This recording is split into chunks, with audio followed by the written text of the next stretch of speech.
자, 오늘 증거할 말씀입니다. 오베드서 1장 8절에서 14절입니다. 나 여호와가 말하노라. 그날에 내가 에돔에서 지혜 있는 자를 멸하며 에서의 산에서 지각 있는 자를 멸하지 아니하겠느냐. 드마나 내 용사들이 놀랄 것이라. 이로 인하여 에서의 산의 거민이 살육을 당하여 다 멸절되리라. 내가 내 형제 야곱에게 행한 포악을 인하여 수욕을 입고 영원히 멸절되리라. 내가 멀리 섰던 날 곧 이방인이 그의 재물을 륵탈하며 외국인이 그의 성문에 들어가서 예루살렘을 얻기 위하여 제비 뽑던 날에 너도 그들 중 한 사람 같았었느니라. 12절 내가 형제의 날 곧 그 재앙의 날에 방관할 것이 아니며 유다 자손의 패망하는 날에 기뻐할 것이 아니며 그 고난의 날에 내가 입을 크게 벌릴 것이 아니라. 내 백성이 환난을 당하는 날에 내가 성문에 들어가지 않을 것이며 환난을 당하는 날에 내가 그 고난을 방관하지 않을 것이며 환난을 당하는 날에 내가 그 재물에 손을 대지 않을 것이며 사거리에 서서 도망하는 자를 막지 않을 것이며 고난의 날에 그 남은 자를 대적에게 붙이지 않을 것이니라. 아멘. 에돔이 작은 자를 섬기리라. 지난주에는 세일산 거민 에돔에 대해서 살펴봤어요. 세일산이 에돔이 사는 거주지로서 천혜의 요새 지역이었어요. 누가 감히 나를 끌어올리랴 이렇게 생각한 그 생각이 에돔에게 교만이 됐다고요. 근데 성경의 일관된 원칙이 뭐죠? 예수 믿는 입장에서 교만하면 죽는 거예요. 그렇게 된 게 에돔이 살고 있는 세일산 거민이라는 의미다 이거예요. 그러니까 세상은 세상 사조대로 흘러가는데 신앙인은 거기에 완전히 반대되는 개념에 서서 하나님을 바라는 자들이잖아요. 그러니까 항상 우리가 무엇과 부딪히게 돼 있냐면 세상 사조와 부딪히게 돼 있다고.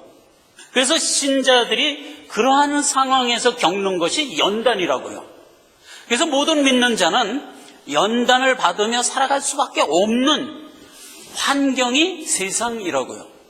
그래서 일생 동안 실톤적톤 연단을 받도록 이렇게 된 것이 세일산 거민인 에돔이 가지고 있는 의미다 이 말이에요.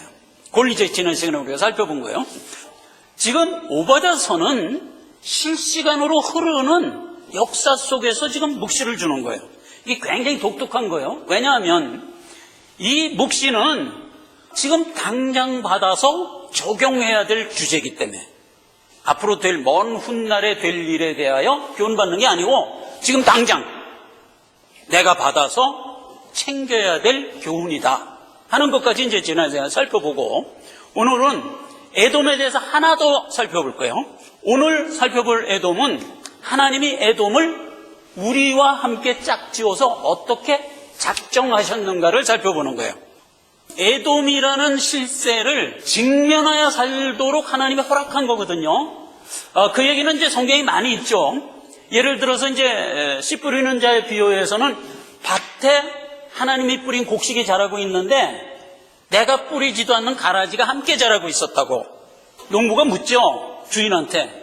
저놈의 가라지는 내가 뿌리지도 않는데 왜 자라죠? 그러니까 놔둬라. 그 언제까지 놔둡니까? 추수 때까지. 이렇게 된 거 아니에요. 주님 재림할 때까지. 그래서 에서를 하나님이 야곱과 쌍둥이 형제로 태어나게 해서 평생 함께 살지 않으면 안 되는 거로 불렀다 이거죠. 그래서 그 부분을 살펴보려고 하는 겁니다. 8절 9절에 보니까 에돔 보고 지각이 없는 놈이래. 지각. 자, 성경에서 지각 그러면 그게 믿음이거든요. 근본적으로 지각은 원조가 누구라? 예수 그리스도. 그랬죠? 빌립보서 4장 7절. 모든 지각에 뛰어난 하나님의 평강이 그리스도 예수 안에 있다.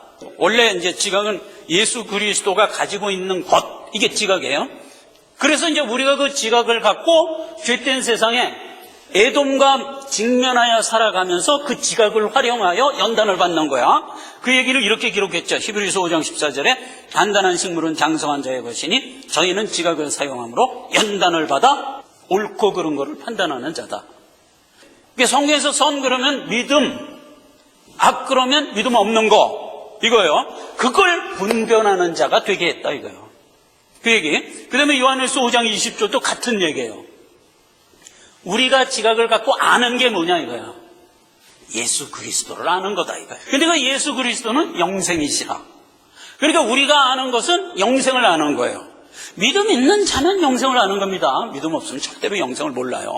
지각을 줌으로써, 믿음을 줌으로써 영생을 깨달아 알아 살아가는 자 되겠다 하는 얘기인데, 여기 에돔이 뭐예요? 그 지각이 없다 이 말이에요. 참 안 됐지만 멸이에요. 그래서 이제 10절 11절이 굉장히 중요한 포인트로 기록을 했는데, 어떻게 됐냐면은 예루살렘에서 제비 뽑던 날에 너 에돔이 그때도 그 자리에 있었지? 이렇게 지적을 해요. 십자가 대속이잖아요. 예수 그리스도를 십자가에 못 박으면서 홍포를 제비 뽑았지? 근데 그 제비 뽑던 날 누가 있었다고 거기? 에돔이 있었다니까. 그리고 이제 12절에서 14절까지는 에돔의 죄목을 이제 구체적으로 하는 겁니다. 이게 아주 재미있어요. 신자들이 재앙을 받고 연단을 받을 때 왜 기뻐하냐 이거야. 죽을 죄를 나열하는 거예요. 그래서 불신자들이 예수 믿는 사람에게 뭐 쓸데없는 언급을 하는 게 그게 하나하나가 쌓이는 거예요. 나중에 진멸될 빈고로. 이게 믿는 자와 불신자의 엄청난 차이라는 거예요. 그게 이제 12절이고, 13절에는 우리가 환난을 당하면서 세상에서 막 힘들게 살아가고 있어. 힘들게 살아가고 있는 우리를 이용해서 재물에 손댄 자, 신자들도 육정의 삶을 살아야 되잖아요. 불신자는 이제 막 그렇게 해서 득의를 하는데 그것도 죽을 죄라고요. 14절에는 환난을 당하여 우리는 피할 건 피하면서 살아요. 그런데 피하는 우리를 붙들어서 대적에게 붙이는 이런 사례라는 거예요. 고요하고 평안한 가운데 자기 신앙을 지키려고 할 때 그걸 까발키는 거야.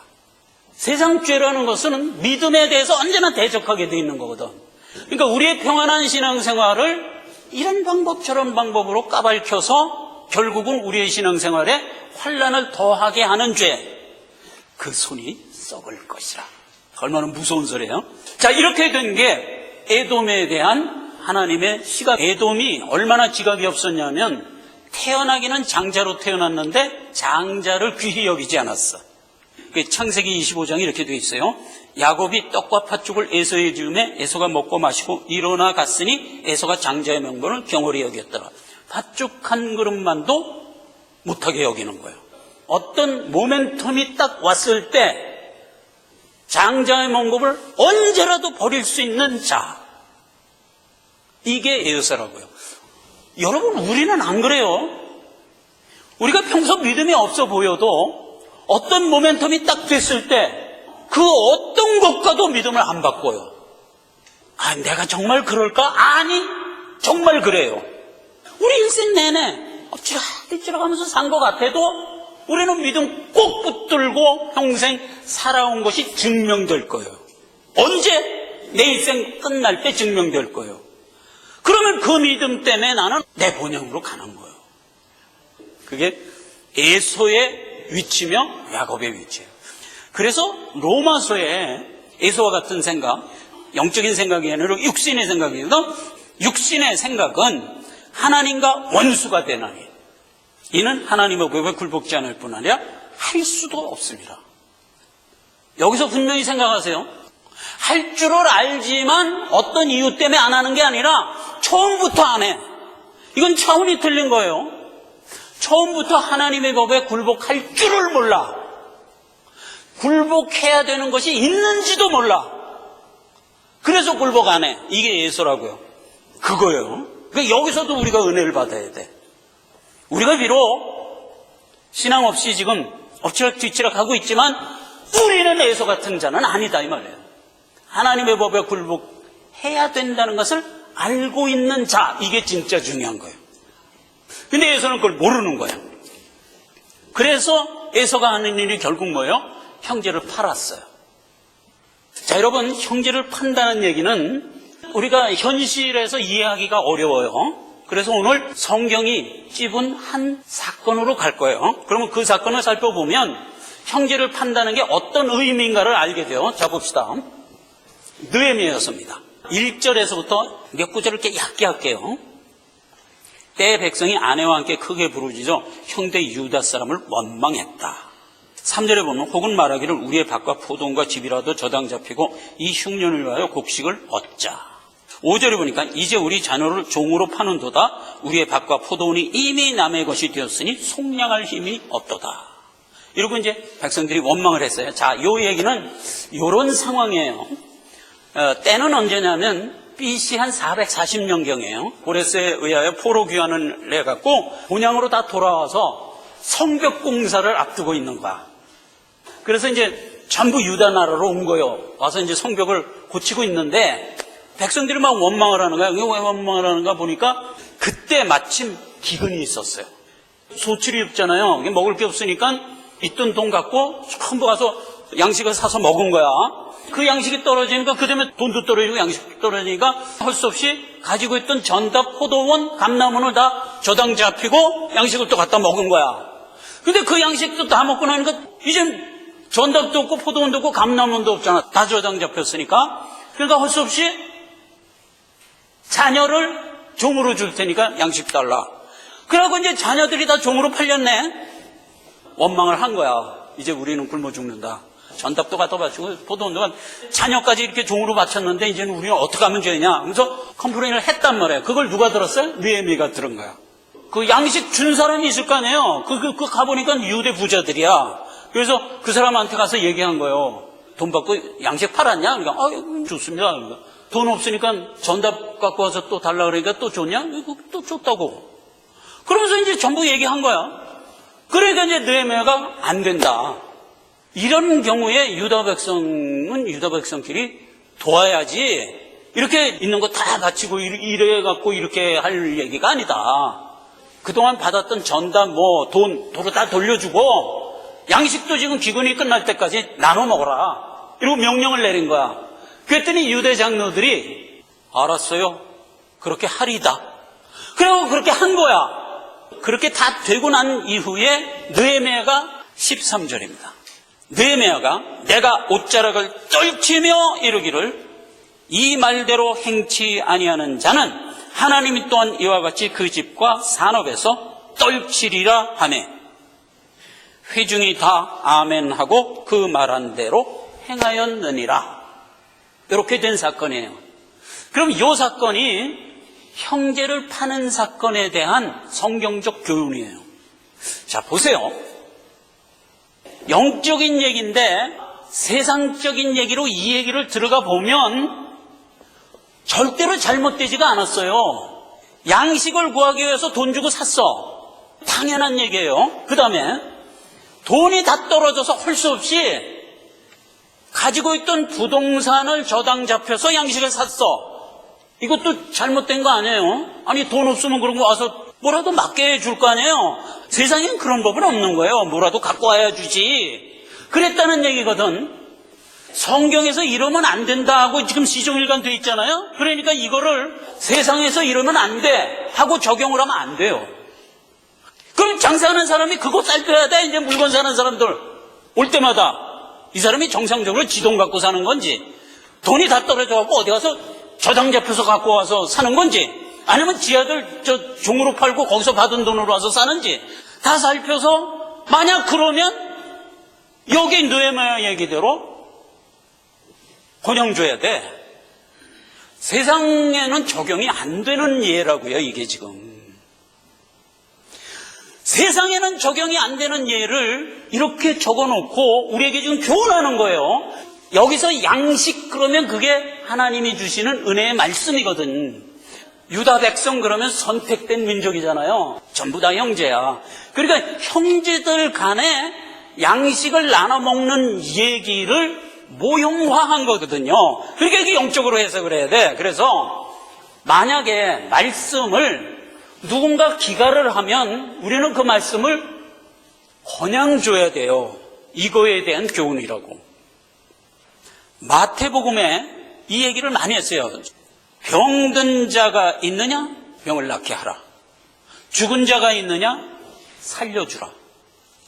문둥이가 있느냐? 깨끗게 하여라. 이렇게 명을 해요. 그럼 여러분 능력이 있어요? 병든 자 고쳐주고 죽은 자 살리고 문둥이 깨끗하게 하라 이렇게 명한 거예요, 우리 보고. 근데 우리 그런 능력이 있나? 없어요. 그런데도 우리에게 그렇게 명한 거예요. 그러면서 이어지는 말이 뭐냐? 네가 권양 받았지? 그러니까 너도 권양 줘. 주님의 교훈이에요. 그러니까 우리가 구원받은 것은 우리가 병들었을 때 주님이 와서 우리를 고쳐준 거거든. 영적으로 병들은 걸 살려준 거거든. 사망에서 생명으로 옮겨놓은 거잖아요. 우리가 문둥이 죄 중에서 더럽게 살 때 하나님이 와서 우리를 깨끗게 한 거거든. 권양 받았단 말이에요. 그러니까 너도 권양 줘라 이거예요. 그럼 우리가 권양 주는 방법이 뭐예요? 진리의 도를 가서 전하는 것이라니까요.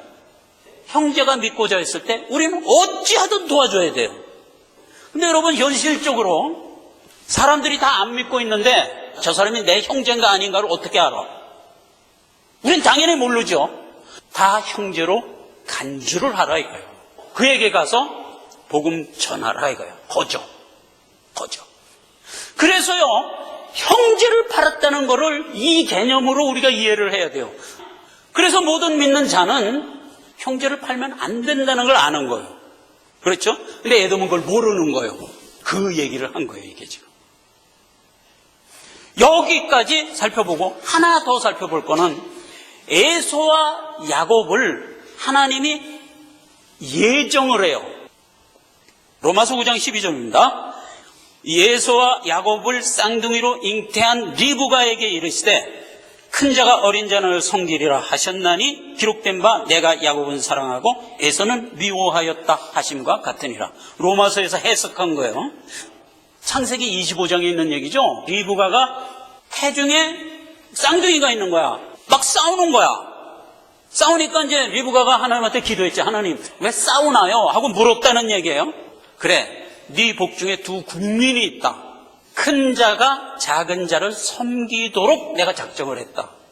그래서 리브가가 그 말을 마음에 간직하더라. 이렇게 된 얘기가 창세기 25장 얘기거든요. 하나님의 작정은 그게 작정인 거예요. 에서 큰 자가 작은 자를 섬기라고 하나님이 작정을 했다고요. 자, 이 얘기는 결국 무슨 얘기일까? 하나님이 우리를 구원했을 때 우리에게 영과 육이 있었죠. 내 영을 하나님이 살렸어. 생명 주고 육은 아직 죄된 채 그냥 놔뒀다고 그랬죠. 그래서 영과 육이 그 모습 그대로 내 일생을 살도록 한 거야. 그때 하나님이 뭐라고 명했나? 육정의 요구를 제어하며 절제하며 살아, 이렇게 명했다니까. 살아난 영이 다스리며 살도록 명했다고요. 큰 자가 작은 자를 섬기리라 한 얘기를 우리한테 적용하면 내 안에 있는 육정을 내가 다스리면서 살라는 하나님의 작정하심이다 이 말이에요. 갈라디아서 5장 16절 너희는 성령을 쫓아 행하라. 그리하면 육체의 욕심을 이루지 아니하니라. 육체의 소욕은 성령을 거스리고 성령의 소욕은 육체를 거스리나니 이 둘이 서로 대적하므로 너희의 원하는 것을 하지 못하게 하려 함이라. 구원받아서 거듭난 상태에서 내 안에 있는 육정을 제어하고 관리하고 다스리면서 네 평생을 살아가라. 즉 신앙생활을 해라. 그 얘기에 대한 그림이다 말이에요. 에서와 야곱이.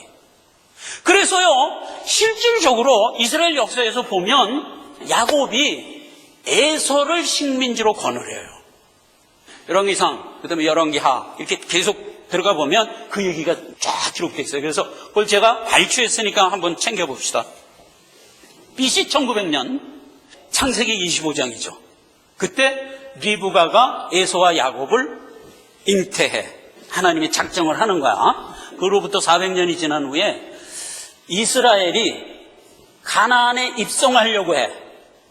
가나안에 입성하려고 할 때 에돔이 통과 못하게 막아요. 그래서 할 수 없이 삥 돌아서 40년 걸려서 가나안을 들어가는. 그럼 자 보세요. 우리 안에 육정이 내 성령의 소욕을 자꾸 막아. 아까 갈라디아에서 그랬죠. 육정의 소욕은 성령의 소욕을 가로막나니 이렇게 돼 있잖아요. 그래서 할 수 없이 삥 돌아갔다니까. 그런 일이 우리 평생에 늘 있는 거예요. 그 얘기에 대한 모형이고요. 그래갖고 BC 1000년에 이스라엘이 처음으로 국가 형태를 이룹니다. 국가 형태를 위해서 초대왕이 사울이죠. 사울이 에돔을 처음으로 제압을 해요. 군사적으로. 그래갖고 이제 사울이 죽고 다윗이 임금이 됐을 때 다윗이 에돔을 완전히 제압을 하고 식민지를 만들어요. 그때가 BC 1000년이죠. 사무엘하 8장 13절 다윗이 영곡에서 에돔 사람 1만 8천을 쳐 죽이고 돌아와서 명예를 얻으니라 에돔이 다 다윗의 종이 되니라.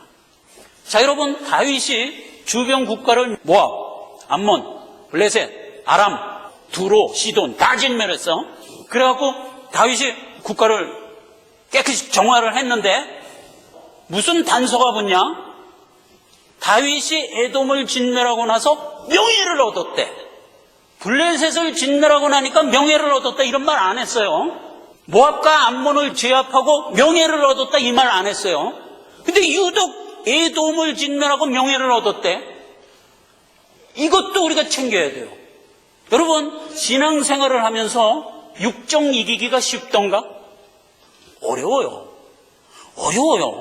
어려운데 어느 날 내가 결단을 하고 예이 오늘은 내 육정 이길 거야 하고 딱 이겼어. 그때 하나님이 땅 상급 하나 주는 거야. 명예를 주는 거야. 명예를.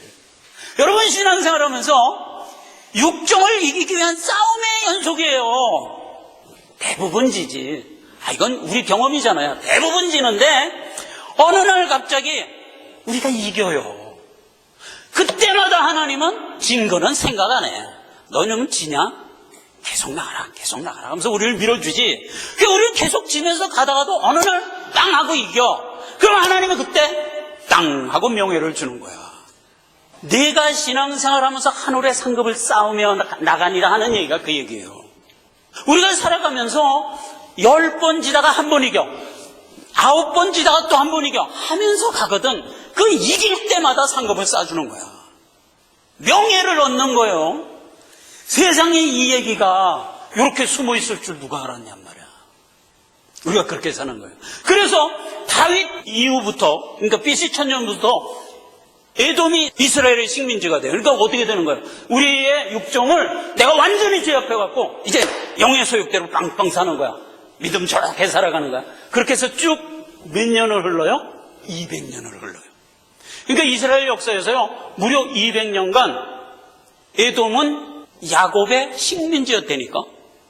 그 우리의 그 모델이라고요. 우리가 그렇게 살아야 되는 거예요. 그렇죠? 그렇게 살았어.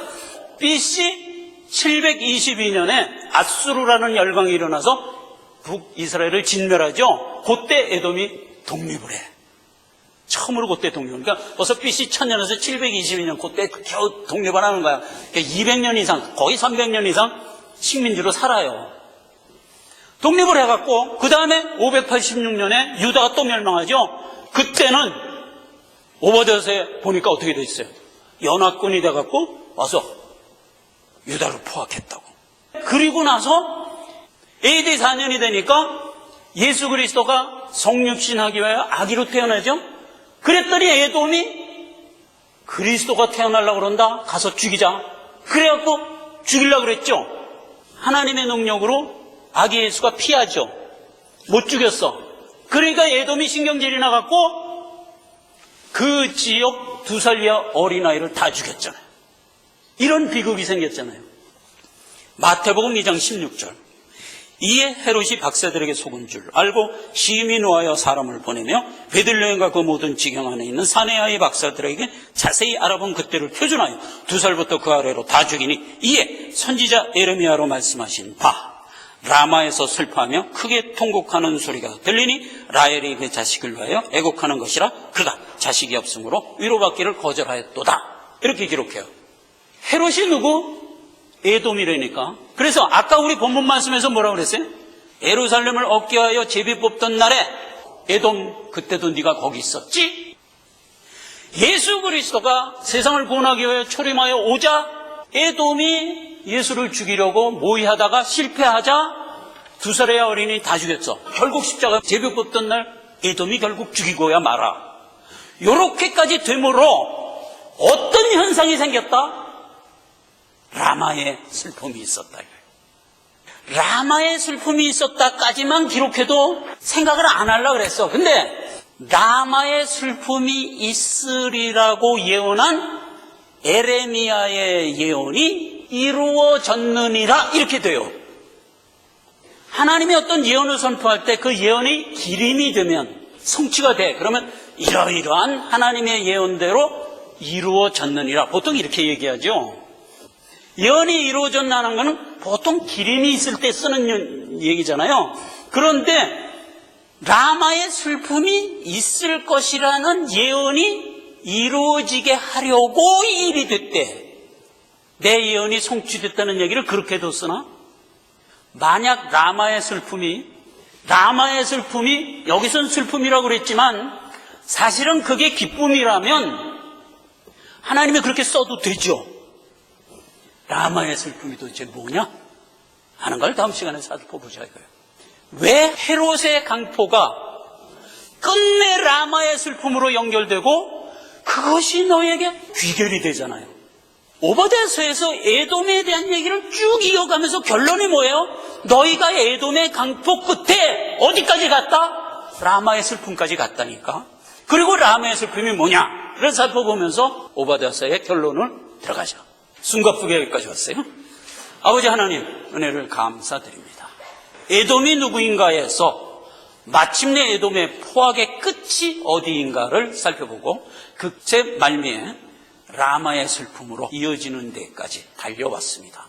오바댜서의 진수에 들어가고자 합니다. 하나님 인도하시고 역사하시옵소서. 예수님의 이름으로 기도했습니다. 아멘.